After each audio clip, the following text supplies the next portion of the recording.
Let's get straight to the topic. Tirahin na natin to. Gilas Pilipinas ginigipit. Less than 4 months na lang FIBA Asia Cup Championship na. Pero hanggang sa ngayon wala pa ring balita about sa suspension ni Justin Brownlee at sa application ni Quintin Milora Brown bilang isang local Gilas player.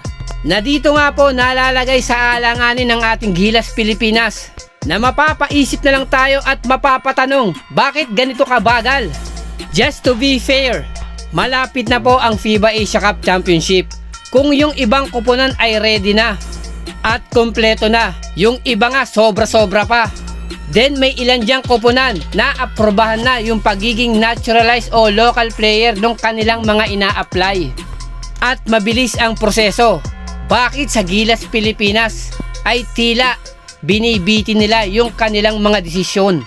May kinalaman kaya yung mga huling tagumpay ng ating Gilas Pilipinas?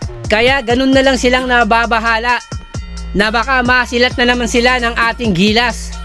Or sadya lang nilang pinipigilan yung paglakas at pag-angat ng mga Pilipino in terms of basketball? Or baka naman may malalaking tao na nanggigigil sa ating Gilas Pilipinas na ang kanilang intensyon ay isang mahinang Gilas Pilipinas yung kanilang makaharap at nang makabawi sila. Then yung masakit dito, sinasamantala nila yung pagkawala ni Kai Sotto.